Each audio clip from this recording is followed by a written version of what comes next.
The Badlands, the latest focus for the Wars of Errantry of the chivalrous knights of Bretonnia, the fighting men and women fighting for the honor and sacred nature of their lands, and of course for chivalry itself. That's right, Bretonnia has called upon its allies even this time to fight with them in a War of Errantry. The Bretonnian knights, led by Repanse and the Fay enchantress, have called up the likes of Karl and Markus Wolfheart, who is already out in sniping position, to help them rid the Badlands once and for all of the fell scourge of the undead. They've brought their Luminarch of Hysh, their cannons, their rockets, their Hippogriff Knights, Deathclaw, their Empire Captains, Jade Wizards. Yes, they've brought the like. There are Grail Knights, their Questing Knights, the Companions of Kinel, Knights of the Realm, Knights Errant. Oh, they're all here. A huge fight. But the Tomb Kings would not be faced by all this alone, and they reached out to those who also had an axe to grind, if we will, against the Empire in Bretonnia. And they've called upon the forces of Wurrzag and Azhag to join them. So Wurrzag's bloody hands, filled with savage orcs, has showed up to the battlefield, as well as Arkhan the Black. As well as Azhag the Slaughterer and his warbands, all come together with Arkhan and Khatep to end these Wars of Errantry, the Badlands being left to their true keepers, and that is the Greenskins and the Tomb Kings. We will see who's going to win this one, folks. So the Tomb Kings for this team here are going to be handling the range and some cheap spear protection and anti-large in the form of sepulchral stalkers and necrosphinxes, while the Greenskins handle the infantry. And on the other side, the Empire is handling the artillery and infantry, while Bretonnia handles the cavalry and flying cavalry. Markus Wolfhart's forces are actually led by a bunch of flagellants. This is a pretty smart pick so that their lines don't immediately melt upon contact. And speaking of melting, right away Azhag came under fire by the Luminarch of Hysh, and a vicious missile fight ensues while the infantry lines engage against Markus Wolfhart. So you can see Azhag actually gets netted by Wolfhart here. This is going to be the Hunter's Snare, and he is in some serious danger as the Luminarch is firing away in the background. There comes Wa, and the shot. Azhag is already badly damaged. Meanwhile, Wurrzag and the forces led by Arkhan and Khatep are facing off with a huge knightly brigade here from Bretonnia, and they are threatening Wurrzag's flank. He doesn't have a lot to stop them initially. There's a bunch of yeoman archers. Let's take a look at the fight here. Azhag was forced back off the battlefield. This leaves his orc line somewhat shattered and shaken, and the flagellants were able to push back the initial orc assault, though there is a lot of Tomb Kings and further Greenskin reinforcements behind them still, while the Empire and Bretonnian forces on the hill fire away with their artillery. A huge fight begins on the left, looking to take control of the situation on the left flank. A burning head did kill some savage orcs, but some were able to move away in time. Spider Riders and a Sphinx trying to stop some of the Bretonnian cavalry and allow Wurrzag and his troops to get in as support, but the Bretonnians do not want to overcommit to this fight. You see the Necrosphinx is coming out to stop the cavalry charges, while the rocket barrages continue on the infantry of Wurrzag in the background, and his forces are a long ways removed from this fight and have a long ways to move up, so the rockets will be in a pretty good position to do a lot of damage. Some Wolf Riders are going to be trying to ride down the Bretonnian archers. There are now Tomb King support units here to help out in the fight against the Bretonnians, though some of the Necrosphinx units are getting a little bit singled out, like this one here that ends up in a big fight with the Fay enchantress, a paladin, and we've got the Knights of the Lion-Hearted and the Companions of Kinel. Some very strong units here, and there's a pretty decent blob all around these Necrosphinx. You can see some healing coming in from the Fey here as well, and a big fight is ensuing. Oh, stumpy. Gotta watch those companions very closely. The Companions of Kinel get stomped out of the fight, and a timely hit by Wurrzag, and the Savage Orc Biggins arrived to reinforce that fight.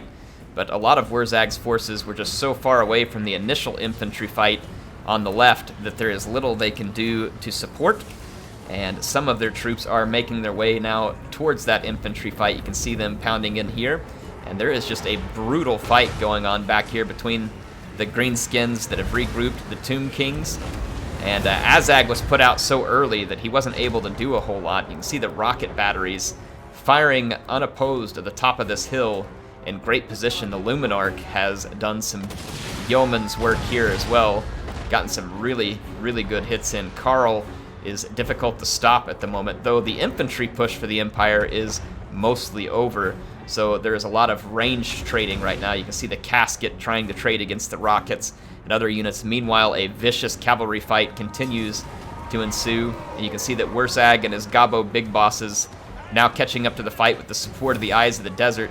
This flank now looking a little bit dangerous for Bretonnia, so they will have to be careful how it's played in order to try and stay this one.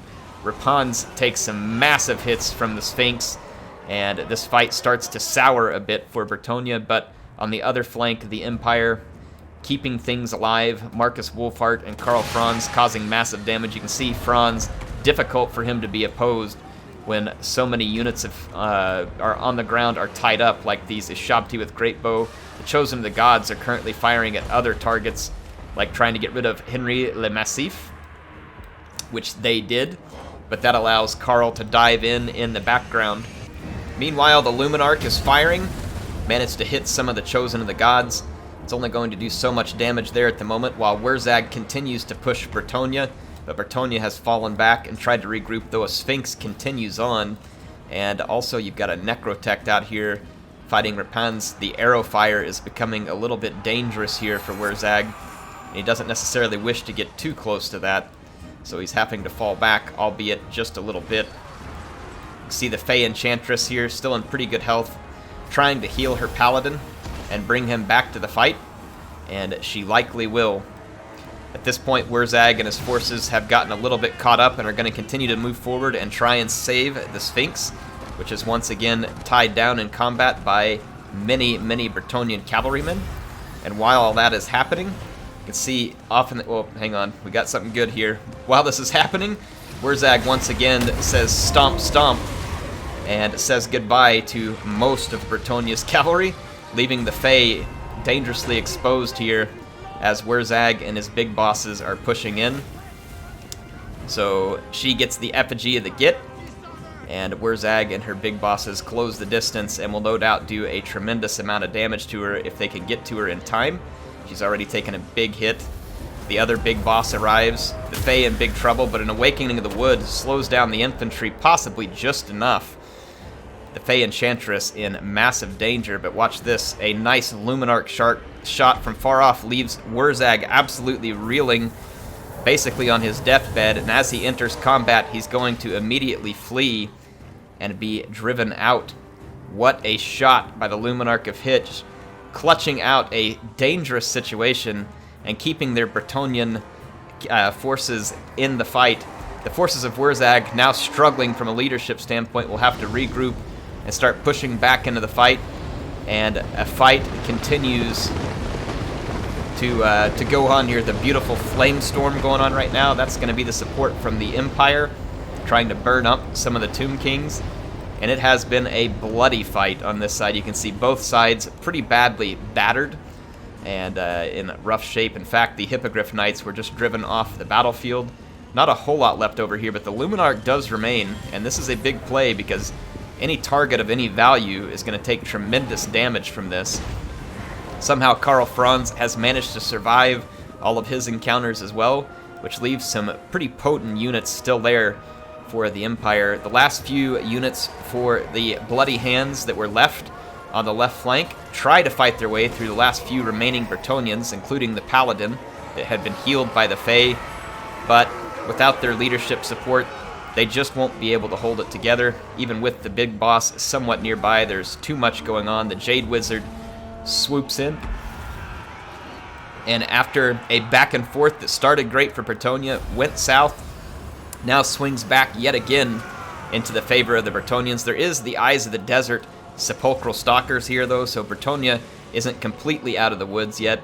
They still have to deal with a pretty tough sepulchral stalker unit. However, things are looking somewhat promising on the other flank. There are still Tomb Kings, there are still some Savage Orc Error Boys and Savage Orc Biggins, but the leadership is badly damaged. The Luminarch finally gets some from a summoned Shabti unit here from the followers of Nagash, pushing it off the battlefield, but that thing has done some work, no doubt about it. And the final battle will ensue. The forces of the Empire, there are still a few Outriders and some cheap skirmish units left, but the real meat here is Karl Franz, and he is going to be difficult to stop unless there is some very fortunate engagements. You can see the power bar firmly in favor of the Bretonnian Empire alliance in what can already be called a pretty Pyrrhic battle. You can see here a few Tomb King infantry trying to keep the fight going versus the Empire, and a few orcs nearby trying to come in to support. The Savage Orc Error Boys firing away at a Jade Wizard that was nearby, attacking a Hammer of Gork Goblin Rocklobber crew that was out of ammunition. So it was a good opportunity to try and put some shots on him, but those shots will be very precious here soon. You're going to see the Orc and Tomb King team trying to kind of regroup in this area and get themselves together for a final fight. You can see over here some Savage Orcs cleaning up some mounted Yeoman Archers, but they are dangerously out of position, exposed to some Bretonnian cavalry that finally manages to overcome the Sepulchral Stalkers, the Eyes of the Desert. Not before the Eyes of the Desert causes some pretty big damage, but damage or not, it was beaten down, and the Fay Enchantress survived her very close encounter with the Effigy of the Git, and she will be able to see the net come to fruition here from the regrouped Luminarch of Hysh, and then she drops an Awakening of the Wood on the Savage Orc, sending them to the afterlife. The Jade Wizard did manage to get pushed out. There's very little ammo left on the Ushabti with Greatbow, and that ammo is the last hope of the Tomb King Greenskim Alliance. They have to take down Karl Franz if they want to have any prayer here, but remember there's a Luminarch on top of the hill as well, and those things are vicious even in an infantry fight. Though right there it looks like its shot petered out before it actually took the shot. That happens sometimes with the Luminarch. They get a little bit glitchy here and there. See, the Empire infantry that's left is heavily overmatched by Savage Orc Biggins, but these Savage Orc Biggins will struggle to hold their leadership together since the Frenzy won't be there because of their loss of hit points. And like I said, it is a massive battle here. The Ushabti trying to hold back the Yeoman Archers to keep them out of the Savage Orc Error Boys. The Error Boys are needed to go after other targets like the Outriders that are back here blasting into the Ushabti. So you can see the Savage Orc Error Boys unleashing some volleys in that direction. The Outriders, though, are almost out of ammunition themselves, and here comes another shot from the Luminarch. Whoa!